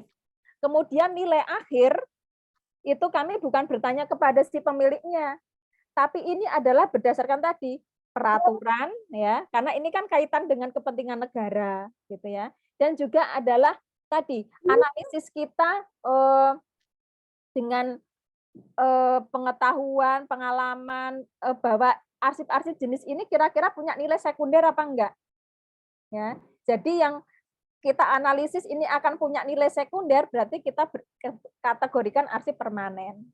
Jadi kalau aktif inaktif itu dasarnya adalah saya bertanya kepada unit pencipta, nilai akhir mempertimbangkan unit pencipta, dan juga saya harus melakukan analisis tadi dengan berbagai pertimbangan pengetahuan.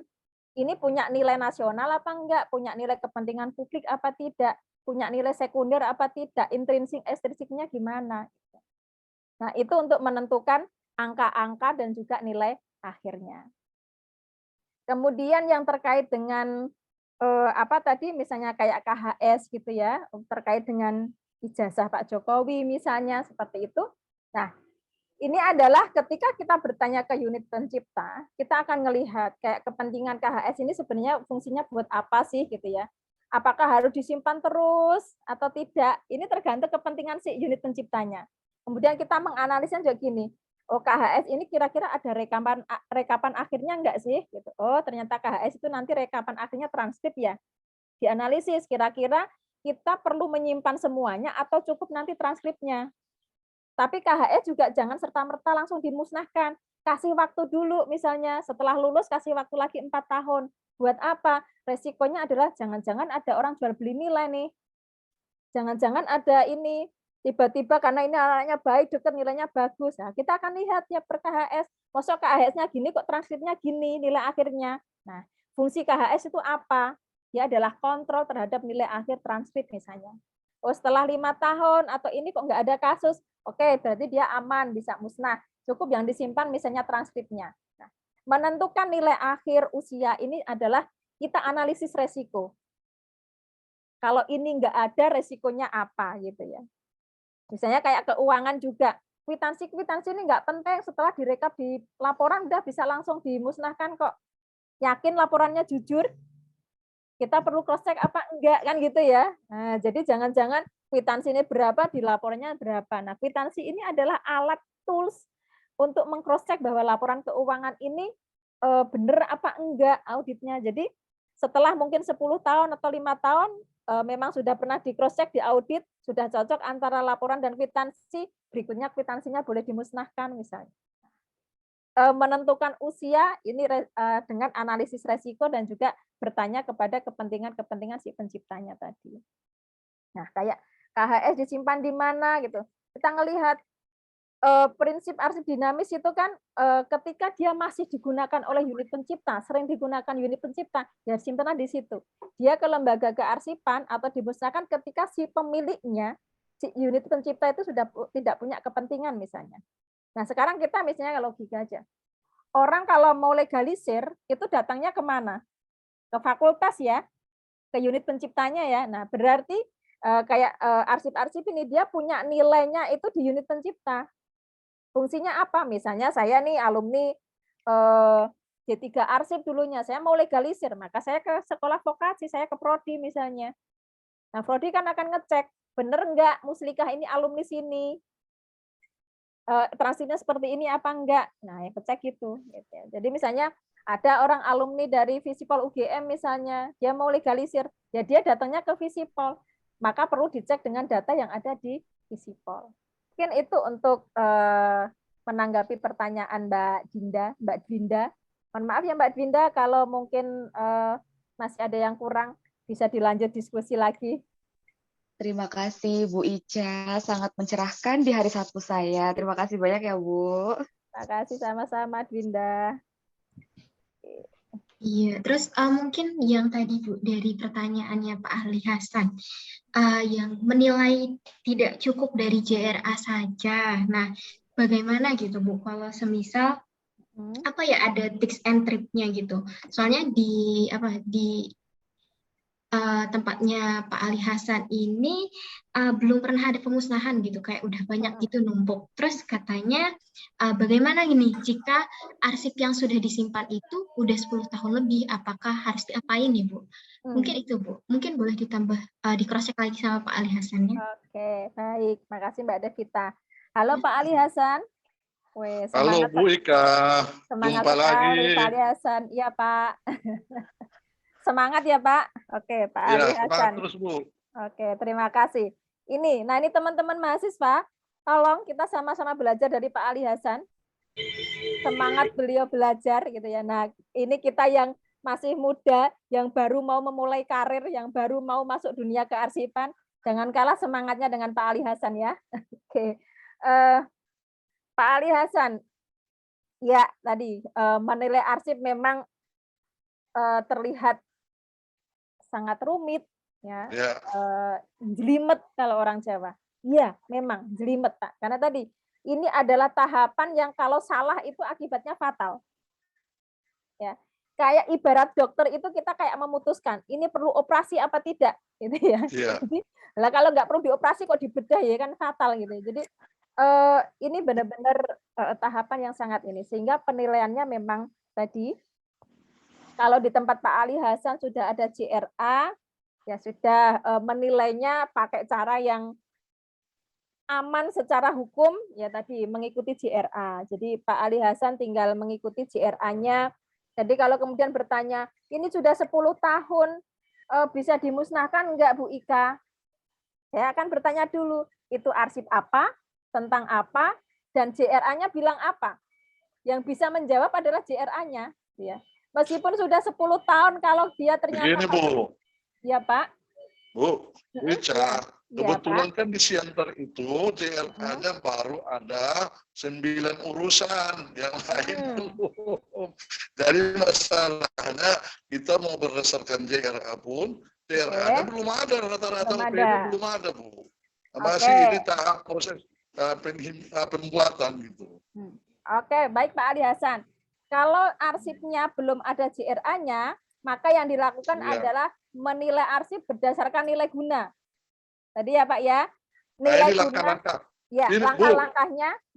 Bu, Ya, saya Pak. mohon materi tadi tolong di-share ya, supaya ada panduan kami, karena yang seperti ini masih jarang Bu, materi-materi seperti ini. Selalu yang lain-lain, tapi ini betul-betul kami harus detail Bu. Oke. Nah, tolong materinya ya, ini panitia ini, tolong supaya bolehlah kami peroleh.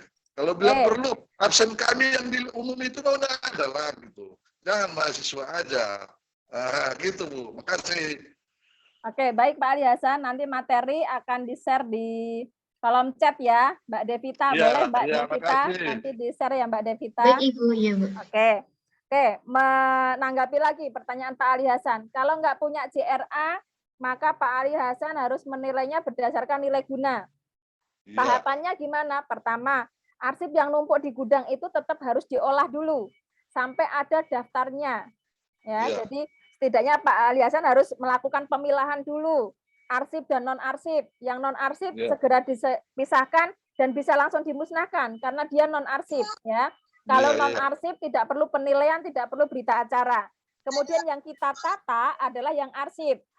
Pak Ali Hasan lakukan pemberkasan. Oke, pemberkasan misalnya ini kelompok arsip apa? Kepegawaian, keuangan, ya oke, bisa berdasarkan klasifikasi atau kalau tidak ya pakai skema yang logika kita, oh ini arsip tentang keuangan, tentang perlengkapan, tentang pembangunan atau apa. Jadi kita buatkan skema itu. Setelah arsip ditata, ada daftarnya. Nah, daftar inilah yang kemudian kita analisis bersama-sama. Jadi tetap perlu ada panitia penilai ya Pak ya.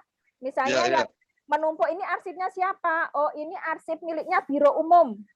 Berarti panitia penilaiannya harus ada kepala pimpinan ya, pimpinan di subak umum atau apa, kemudian ditambah pegawai di situ, ditambah arsiparis. Dan panitianya ganjil. Jadi ya Pak ya, berarti minimal 3. Kalau 1 berarti bukan panitia, menilai sendiri.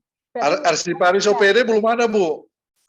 Nggak harus arsiparis, Pak. Nggak harus arsiparis. Unit pencipta, pimpinannya dan pegawainya. Kalau itu adalah arsip keuangan, berarti PUMK dan kepala bagian keuangannya. Pak Ali Hasan, 2 orang arsiparis yang ada di sana misalnya. Kemudian cara menilainya tadi, paling mudah adalah ditanyakan kepada si pemiliknya. Ya, misalnya ini tadi arsip dari mana? Arsip dari Biro Umum ditanyakan. Hai Biro Umum, arsip ini masih kau gunakan apa enggak? Masih diperlukan apa enggak? Enggak, ini udah lewat, kita udah enggak pakai itu. Oke, berarti Pak Ali Hasan tinggal membaca lagi. Iki arsipnya unik apa tidak? Ya, unik intrinsik tadi kan misalnya arsip yang usianya tua, hurufnya unik, kertasnya unik. Oh, enggak, biasa aja. Oke, kita analisis arsip ini ada terkait informasi isu yang penting enggak? Oh, ini ternyata terkait dengan peristiwa bersejarahnya di provinsinya Pak Ali Hasan misalnya. Oh, ini terkait dengan gubernur kita tentang ini. Oh, berarti ini bisa statis ini. Itu berdasarkan ekstrinsik. Kalau ternyata intrinsiknya juga tidak ada yang menarik, isinya juga tidak ada informasi yang terkait dengan isu-isu nasional, isu-isu yang kepentingan publik, ya sudah kita putuskan ini boleh dimusnahkan. Ya, berarti di daftarnya kan kita ada daftar nih arsip-arsip mana yang masuk kategori bisa kita usulkan dimusnahkan. Jadi tugas Pak Ali Hasan adalah melakukan penilaian. Kemudian nanti hasilnya adalah daftar arsip usul musnah. Baru usul, jangan langsung dieksekusi musnah. Kemudian ini diusulkan kepada pimpinan tertinggi. Siapa? Berarti bupati. Ya, usulkan musnah ke bupatinya atau ke kalau tingkat provinsi ya berarti ke gubernurnya.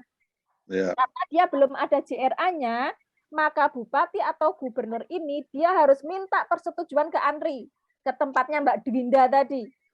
Kalau 10 tahun ke atas ya, Bu ya? Iya, harus minta persetujuan ke ANRI. Oke. Kalau 10 tahun ke bawah berbeda kan, cukup di wali kota gitu. Iya, ya, kalau di bawah 10 tahun cukup di wali kota, bupati atau gubernur. Tapi kalau nggak punya JRA, kan nggak tahu nilai gunanya ini berapa. Iya, belum punya JRA. OPD rata-rata belum. Ya, kalau belum punya JRA, berarti semuanya ke ANRI. Ke ANRI ya? Iya. Prosesnya panjang lah, Bu ya. Betul, ke ANRI itu ada 2 kategori, Pak. Punya JRA, tapi arsipnya usianya minimal 10 tahun, tetap harus ke ANRI.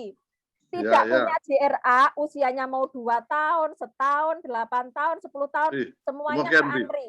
Iya. Nah, itu. Begitu Pak Ali Hasan. Oh iya. Makasih ini infonya Bu Ica. Sama-sama Pak. Sering-sering lah Bu, bikin apa gini, zoom gini. Supaya menambah wawasan. Ya, terima kasih Pak Ali Hasan. Makasih Bu. Mudah-mudahan sukses terus ya, Bu. Amin, amin. Terima kasih. Terima kasih Pak Ali Hasan, terima kasih Bu Muslihah. Mungkin dari teman-teman Pari nih, ada yang mau ditanyakan, atau mungkin dari ibu-ibu dan bapak-bapak ada yang mau disampaikan. Oh, ini udah ada Mas Fatoni. Monggo Mas Tony. Ya, terima kasih. Saya ada beberapa pertanyaan untuk narasumber. Waalaikumsalam. Pertanyaan pertama itu bagaimana penilaian arsip dengan menggunakan analisis fungsi organisasi, tetapi pada kenyataannya di organisasi pemerintahan itu sering menghadapi perubahan yang sangat dinamis gitu. Misalnya beberapa instansi seringkali dilebur menjadi satu. Kalau dalam waktu dekat atau dalam beberapa waktu ke belakang yang saya baca itu, misalnya pada BPCB di DIY itu sudah dilebur sama Jateng. Nah, kalau organisasinya saja berubah-ubah, lalu analisis fungsi organisasinya itu seperti apa? Karena kan analisis fungsi organisasi itu tidak bisa dilakukan dalam waktu yang singkat. Itu pertanyaan pertama. Kemudian pertanyaan yang kedua, apakah penilaian dengan nilai intrinsik itu bisa mengabaikan analisis fungsi organisasinya? Karena kan tadi misal hanya didasarkan pada keunikan fisik arsip, walaupun isi informasinya tidak terlalu penting gitu. Mungkin itu saja. Oke. Halo Mbak Devita, langsung saya Boleh. tanggapi atau Oh iya, seperti monggo, apa? Bu. Monggo, boleh. Oke, baik. Terima kasih Mas Fatoni. Pertama, menilai arsip berdasarkan analisis organisasi. Nah, ketika menilai arsip, ya menakar nilai guna arsip berdasarkan analisis organisasi, biasanya erat kaitannya dengan fungsi primer, ya. Fungsi analisis organisasi, setiap organisasi kan melekat tugas pokok dan fungsi. Otomatis dia adalah fungsi primer tadi, nilai guna primer. Jadi analisis organisasi sama dengan analisis primer sebenarnya, nilai guna primer sebenarnya. Jadi ketika kita menilai arsip tadi berdasarkan analisis organisasi, kita kan akan melihat tadi bertanya ini arsip ini terkait dengan fungsi organisasi yang mana, struktur organisasi yang mana, kan begitu. Nah, arsip tercipta itu juga sesuai dengan perjalanan organisasi. Misalnya, saya menilai arsip yang tercipta di tahun 2010. BPCP-DIY. Maka saya kajian analisis organisasinya adalah organisasi ketika dia menjadi masih BPCP. Dan yang organisasi yang sekarang. Jadi kan ada termin waktunya juga ya. Itu. Jadi tidak masalah dia mau dinamis organisasinya berubah-ubah gitu ya. Karena arsip ini kan dia lahir ibaratnya kayak anaknya siapa gitu ya. Dia tercipta di periode yang mana? Ada periodisasi.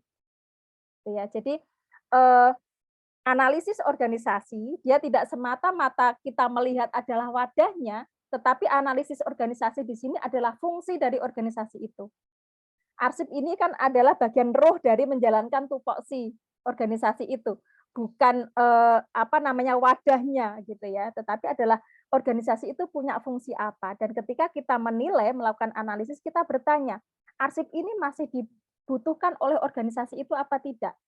Analisis organisasi ini adalah fungsi dari organisasi itu masih butuh apa tidak, ya. Jadi lebih ke nilai guna primer, ya. Jadi itu. Kemudian ada juga arsip-arsip yang berdasarkan analisis organisasi ini mengarah ke sekunder, sifatnya adalah informasional. Misalnya, dulu ada organisasi ini, kemudian hilang, maka semua arsip terkait organisasi ini kita statiskan misalnya. Fungsinya apa? Fungsinya sebagai evidensial dan informasional, menunjukkan bahwa dulu ada organisasi ini. Makanya ada, karena kalau suatu organisasi misalnya, lembaga itu kemudian dibubarkan, maka arsipnya adalah statis, tarik ke lembaga kearsipan.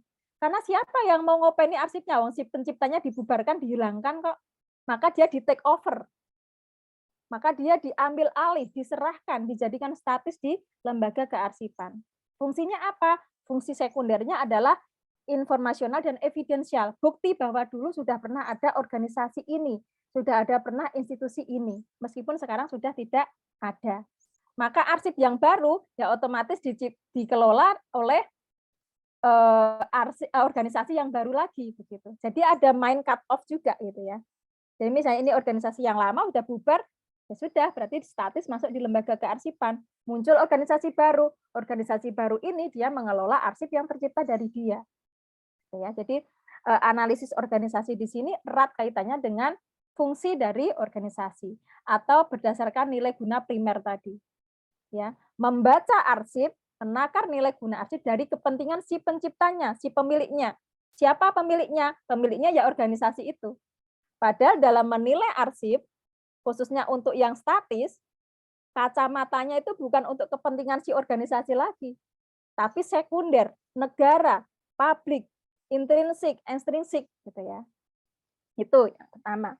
Kemudian yang kedua, ketika menilai arsip, menakar nilai guna arsip dengan pendekatan nilai guna intrinsik, apakah kita bisa mengabaikan nilai guna analisis organisasi tadi? Sangat bisa. Orang kita menggunakan pendekatan sekunder itu kita sudah melupakan mengabaikan analisis organisasi kok. Sudah tidak pikiran lagi kepentingan si pemiliknya, tapi sudah kepentingan publik, kepentingan negara. Ya, nilai guna sekunder tadi.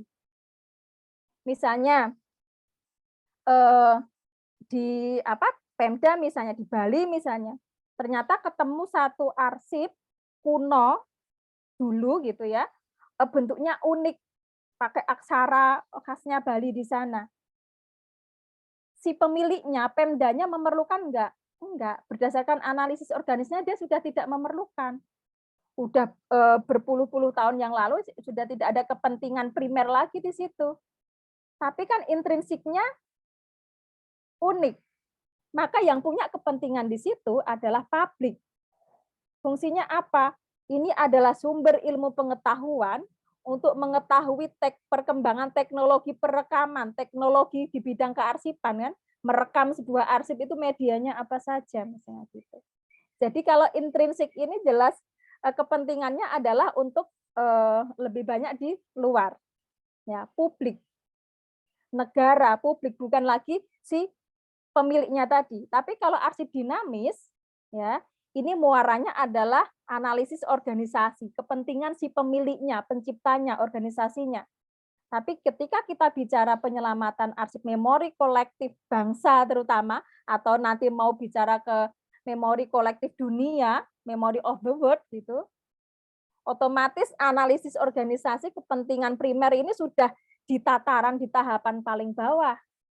Kita sudah masuk naik ke analisis nilai guna sekunder, intrinsik, ekstrinsik. Karena sudah meniadakan diri lagi, tetapi melihat kepentingan di luar organisasi itu. Publik memerlukan apa? Ini bisa menjadi sumber ilmu pengetahuan apa tidak gitu ya. Ini ada hak-hak keperdataan publik di sini apa tidak? Ada hak informasi masyarakat di sini apa tidak gitu ya. Jadi dan misalnya ada kekhawatiran, lah masa nggak penting bagi organisasi kok masih disimpan begitu. Nah, yang menyimpan ini ya ketika dia punya nilai intrinsik kan bukan organisasinya lagi, tapi lembaga kearsipan.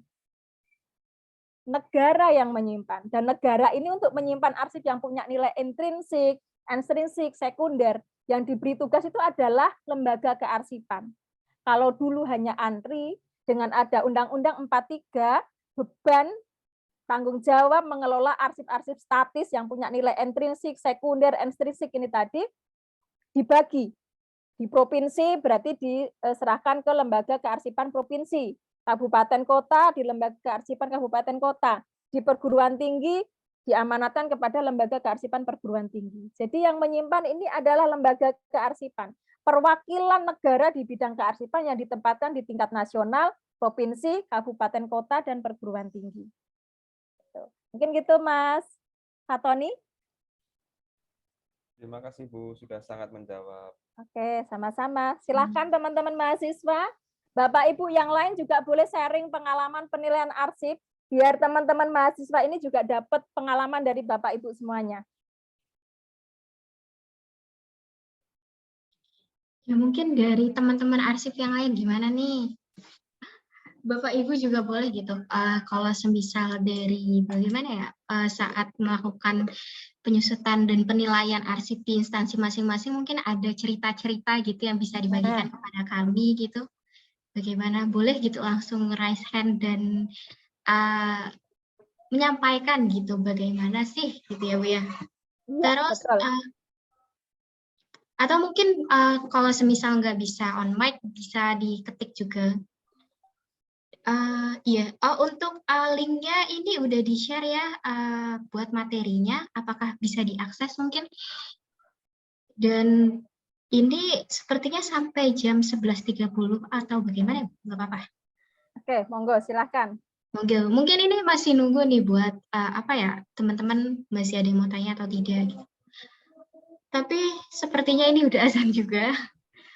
Mungkin ada closing statement gitu dari Ibu Ika untuk menutup diskusi kita hari ini karena sepertinya belum ada yang mau bertanya lagi. Gitu.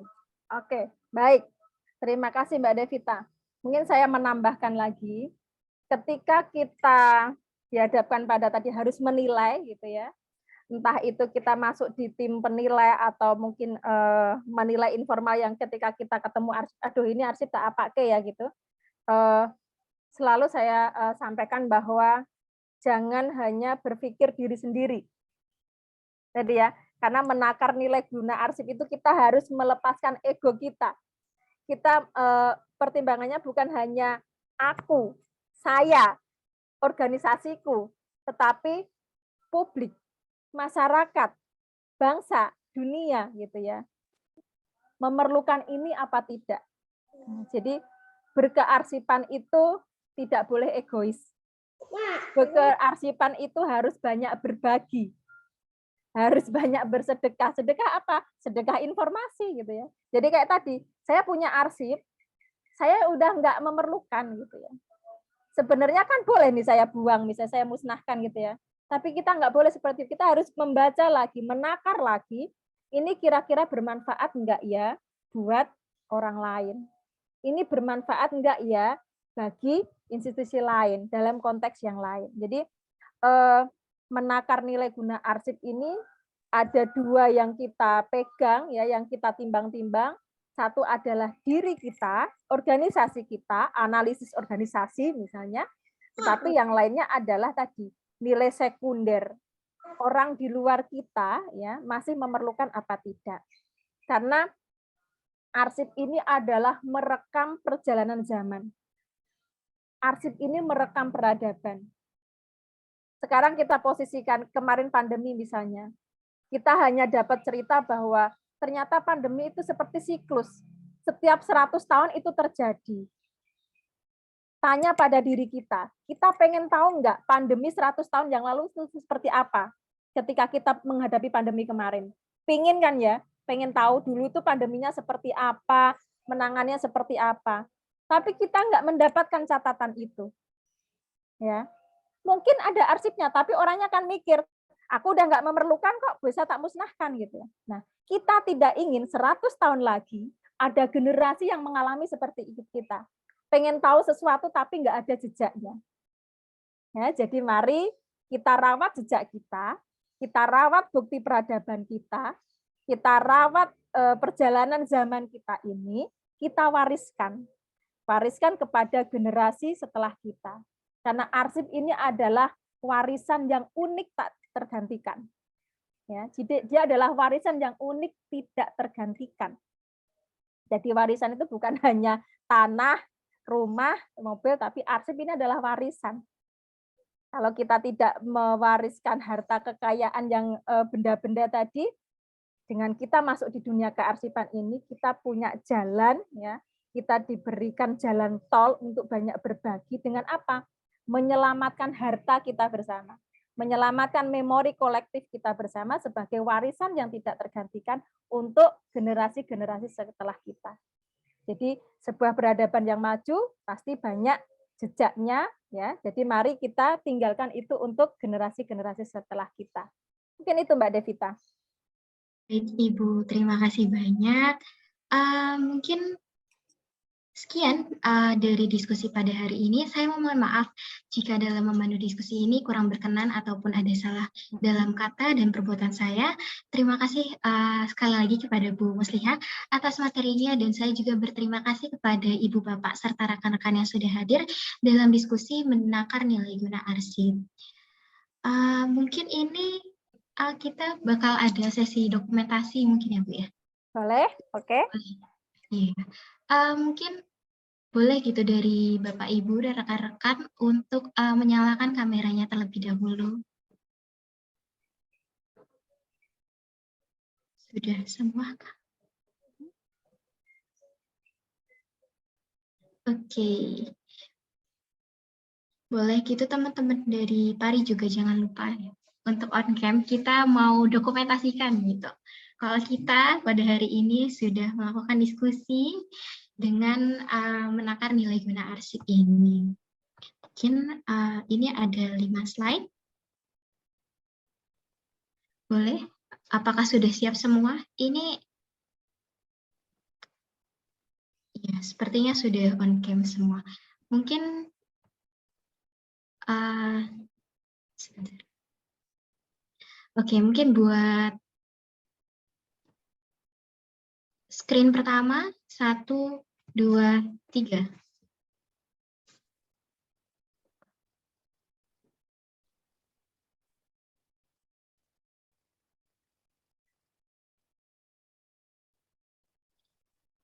Untuk screen yang kedua, 1, 2, 3.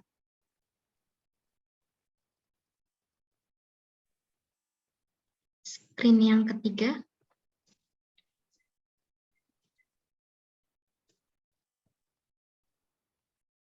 1, 2, 3.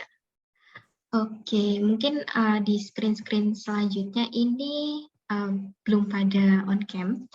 Mungkin ini kami cukupkan. Terima kasih sekali lagi. Mana? Dek, panitia, ada nggak absen untuk umum?